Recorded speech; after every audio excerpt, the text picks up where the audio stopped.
स्पर्धा परीक्षा मार्गदर्शनमध्ये तुमचं स्वागत आहे. आणि आजच्या या भागात आपण पाहणार आहोत एक असा स्पर्धा परीक्षा मंत्र जो महाराष्ट्राच्या भूगोलातला एक खूप महत्वाचा विषय अगदी सोपा करून टाकेल, तो म्हणजे महाराष्ट्रातील खनिजे. हो, आज आपण महाराष्ट्रातील खनिज वितरणाचं एक असं सूत्र, एक अशी ट्रिक समजून घेणार आहोत जी लक्षात ठेवायला इतकी सोपी आहे ना, की परीक्षेत तुमचे हक्काचे गुण पक्केच समजा. चला तर मग सुरू करूया. ठीक आहे. तर सगळ्यात आधी आपण बेसिक गोष्टींपासून सुरुवात करू. म्हणजे महाराष्ट्राची खनिज संपत्ती आहे तरी काय? कोणती प्रमुख खनिजे आहेत आणि ती नेमकी कोणत्या जिल्ह्यांमध्ये सापडतात? चला बघूया. आता या टेबलवर एक नजर टाका. काय दिसते? कोळशासाठी चंद्रपूर, नागपूर, मँगनीजसाठी भंडारा, नागपूर आणि बॉक्साईटसाठी कोल्हापूर, रत्नागिरी. एक गोष्ट नोटीस केली का? चंद्रपूरसारखे काही जिल्हे एकापेक्षा जास्त खनिजांसाठी फेमस आहेत. हाच धागा पकडून आपण आता पुढे जाणार आहोत. आता ही सगळी माहिती लक्षात ठेवायला अजून सोपी करायची असेल तर एक बेस्ट आयडिया आहे. आपण विभागानुसार खनिज वितरण पाहूया. म्हणजे काय की कोणत्या भागात कोणतं खनिज मिळतं. ही एक जबरदस्त मेमरी टेक्निक आहे, नक्कीच कामाला येईल.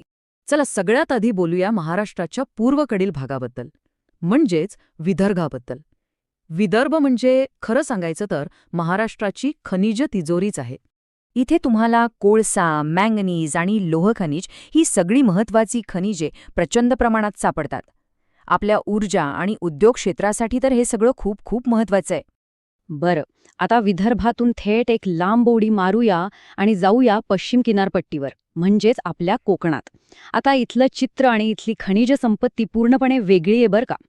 कोकण म्हटलं की डोळ्यासमोर काय येतं? समुद्रकिनारा, मासे आणि बॉक्साईट. हो, ॲल्युमिनियम तयार करण्यासाठी लागणारं हे महत्त्वाचं खनिज प्रामुख्याने कोकणातच सापडतं. आणि मराठवाड्याचा जर विचार केला तर इथे आपल्याला सिमेंट उद्योगासाठी लागणारी चुनखडी अनेक ठिकाणी विखुरलेली सापडते. आता हे वाक्य ना हे अगदी पाठच करून ठेवा.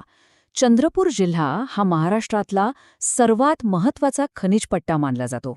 का? कारण इथे कोळसा, चुनखडी, डोलोमाइट अशी खनिजांची व्हरायटी एकत्र मिळते. म्हणून हा जिल्हा खूप खास आहे. चला, तर आतापर्यंत आपण जे काही पाहिलं ते जरा तपासून बघूया. म्हणजे परीक्षेत नेमके कसे प्रश्न येऊ शकतात याची एक छोटीशी पण एकदम फास्ट रिव्हिजन होऊन जाईल. तयार आहात? पहिला आणि सगळ्यात सोपा प्रश्न. महाराष्ट्रात कोळशाचं सर्वात मोठं क्षेत्र कोणतं आहे? आठवतंय का? थोडा विचार करा. अगदी बरोबर. उत्तर आहे चंद्रपूर. आपण आत्ताच पाहिलं होतं की हाच महाराष्ट्राचा सर्वात महत्त्वाचा खनिज पट्टा आहे. ओके, पुढचा प्रश्न.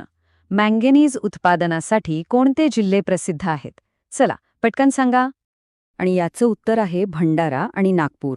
ही दोन्ही विदर्भातली जुळी शहरं मँगनीजसाठी ओळखली जातात.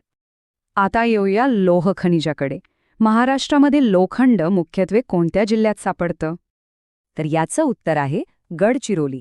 आणि यातही एक गोष्ट लक्षात ठेवायची आहे, ती म्हणजे सूरजगड हे ठिकाण. परीक्षेसाठी हे नाव महत्त्वाचं आहे. आणि आपला शेवटचा प्रश्न कोकणाशी संबंधित. बॉक्साईटचे प्रमुख साठे कुठे आहेत? आपण आत्ताच यावर बोललो. याचं एकदम करेक्ट उत्तर आहे कोल्हापूर आणि रत्नागिरी. हे दोन जिल्हे बॉक्साईटच्या उत्पादनासाठी अत्यंत महत्त्वाचे आहेत. तर मग आजच्या या सगळ्या माहितीचं सार काय? फक्त 3 मुद्दे लक्षात ठेवा. बस. विदर्भ म्हणजे कोळसा, मँगनीज आणि लोखंड. कोकण म्हणजे बॉक्साईट. आणि सगळ्यात महत्त्वाचं खनिज जिल्हा कोणता? तर चंद्रपूर.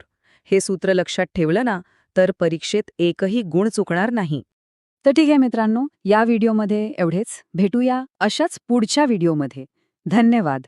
आणि हो, जाता जाता आपलं स्पर्धा परीक्षा ॲप डाउनलोड करायला विसरू नका. आणि स्पर्धा परीक्षा अपडेटसाठी आपलं टेलिग्राम चॅनल नक्की जॉईन करा. @MPSC Shorts.